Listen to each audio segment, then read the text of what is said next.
A lot of police presence and helicopters and dogs and state troopers. A new search by police in Manorville, an area of Long Island where body parts related to the Gilgo Beach murders had been found in the past.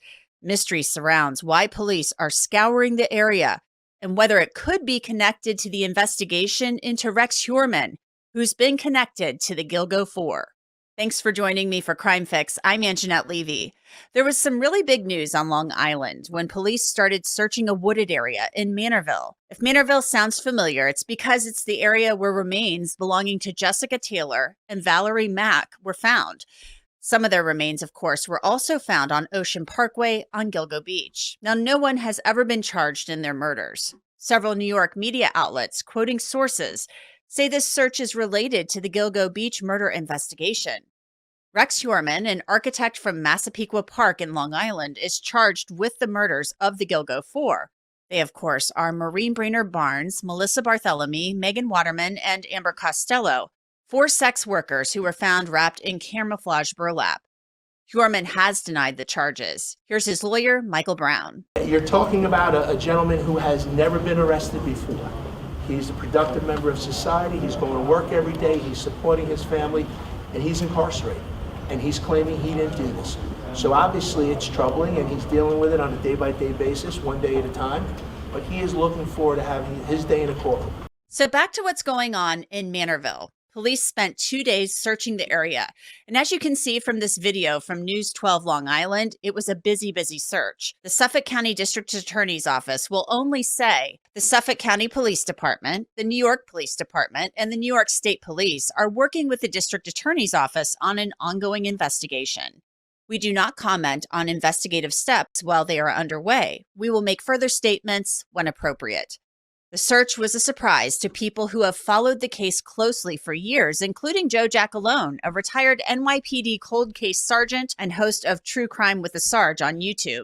Yeah, like many people, I was surprised to hear about this when I saw it come over the news wire. But when you take a look at that area, that specifically involves not only Gilgo, but there's also another person that they arrested, a man named John Bittroff years ago, who lived not too far from where this happened. But you had 2 victims, Jessica Taylor and Valerie Mack, whose torsos were found in Manorville many years ago. And then the rest of their remains were found in Gilgo when that search was going on. So there's a tie-in to Gilgo somewhere along the line between Manorville and Gilgo Beach. The question comes down to is who was responsible? And I think that this is quite unusual because just to be narrowing in on a specific area, I think they must have gotten a tip that they felt that was really valuable, and they went all out on this so far. So what does that say to you? I mean, we have the Gilgo Four who were wrapped in burlap. They were not dismembered, but then we have other victims who were, and their body parts were found on the same stretch as the Gilgo Four, but then also body parts in Manorville. It's just so gruesome. So is this the same person with different MOs, in your opinion? What are your thoughts?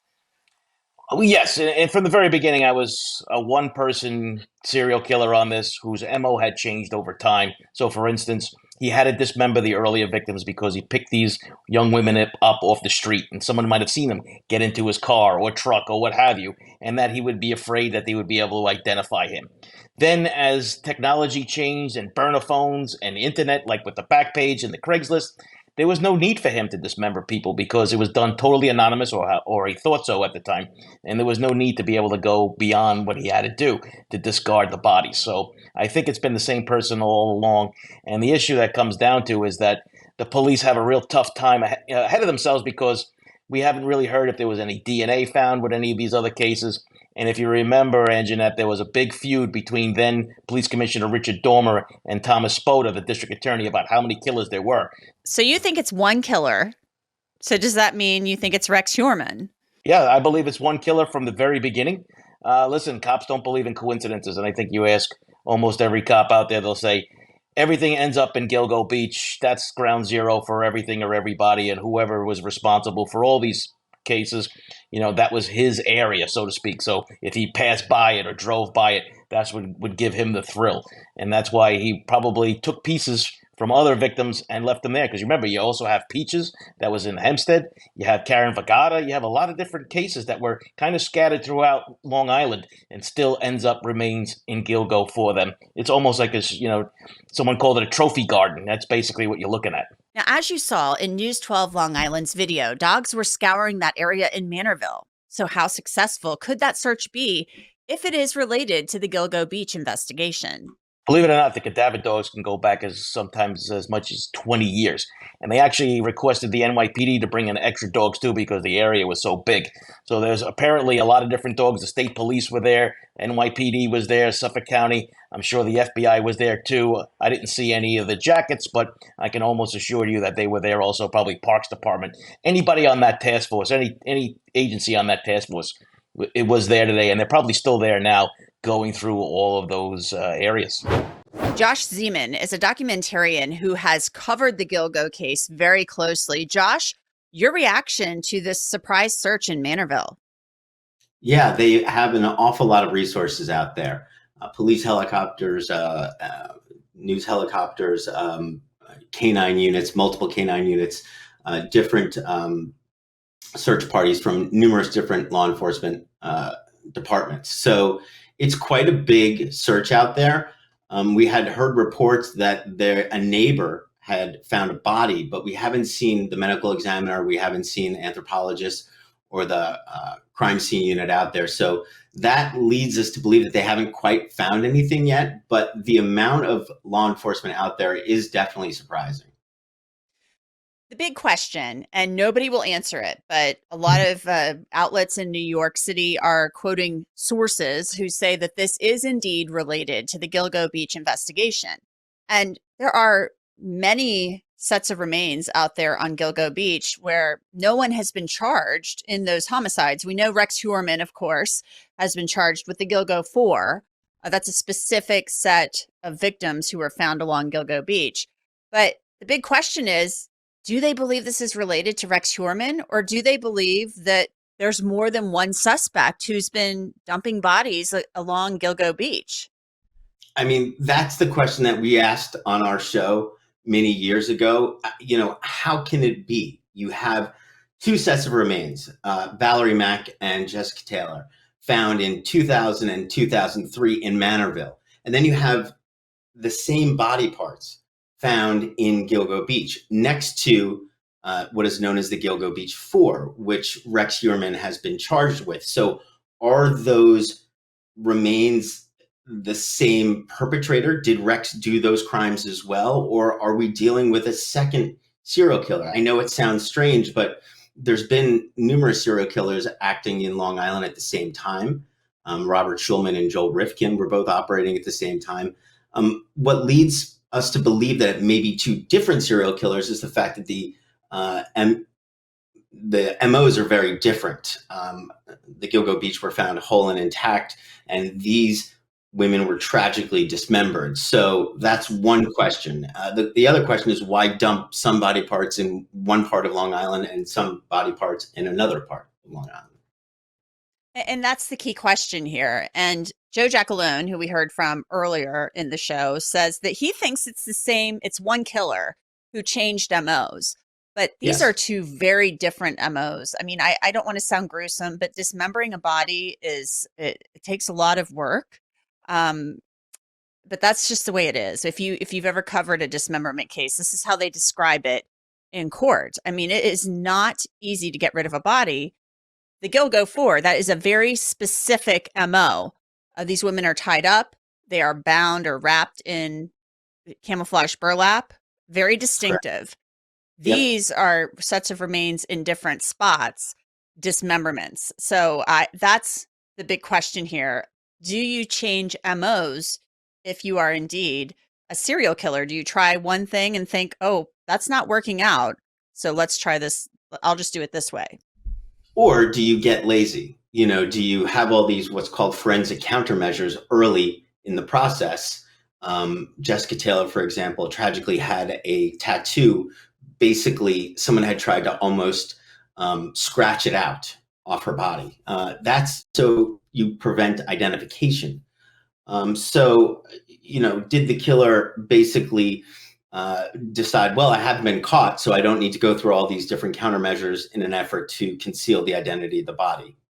They haven't caught me, so I can just therefore not take so much time with these other victims. That is entirely true, especially for somebody who's been operating on Long Island for so long. I mean, we're talking about Valerie Mack, who was found in 2000, and then 11 years later, her other remains are found on Gilgo Beach. So that's definitely likely that the serial killer could have just changed his MO.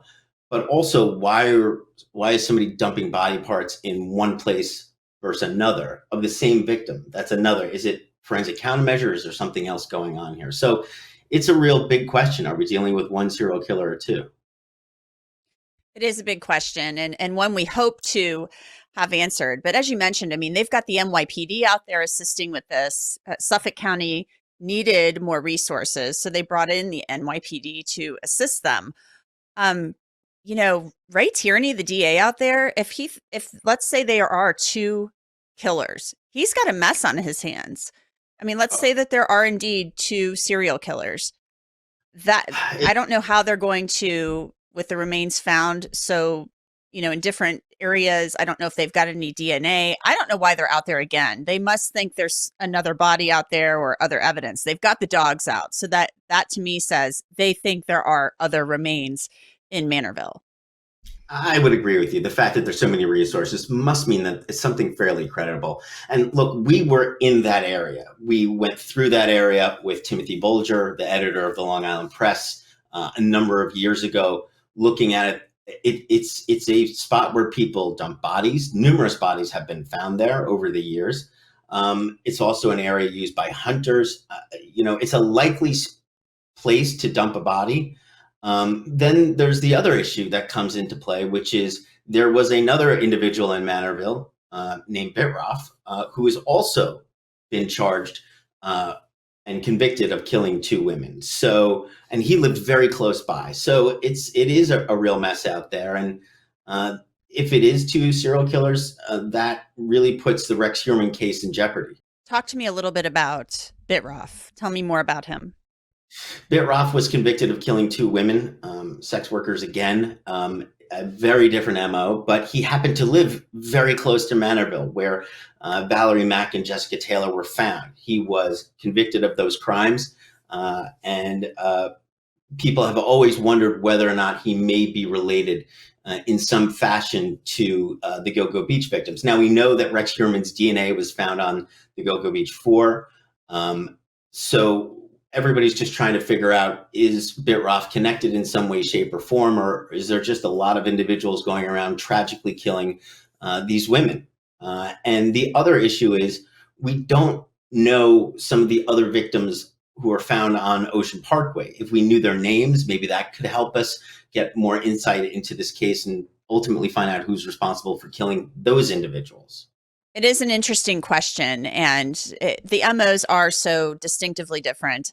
But it doesn't mean they can't be connected, but certainly there could be two killers, there could be one, I don't know, there could be three. But this has sparked a lot of interest. It's piqued my interest. I want to know what is going on, but really the tragedy here, these families of these women deserve answers, and they deserve to know what happened to their loved ones and who did it. And so they've been waiting a long time for these answers. And hopefully, Josh, I know you hope, as I do, that those answers will come soon. Absolutely. I'm glad to see that Suffolk County PD is taking these cases seriously and putting a lot of effort into investigating, finding answers. And, one interesting thing, I interviewed Richard Dormer, who was the police commissioner who has since passed away. I interviewed him for a long time, and we talked about the serial killer case. This was far earlier, before they knew who Rex Heuermann was. And during the interview, I said, after the interview was over, I said, was there any question that I didn't ask that you would have wanted to comment on? And he said, you didn't ask me if there were any more bodies out there on Long Island. And I think there are. So I think that's the question. Are we going to find even more victims? That is the question. And we'll see if we can get some more information about the search that's ongoing, and whether or not they actually do find other remains. And it would take some time if these remains are older remains, obviously, to identify them through, dental records, possibly other forensic anthropological measures, bones. So Josh Zeman, thank you so much. I know you'll be keeping an eye on it, as will I. Thanks for having me. And that's it for this episode of Crime Fix. I'm Angenette Levy. Thanks so much for being with me. I'll see you back here next time.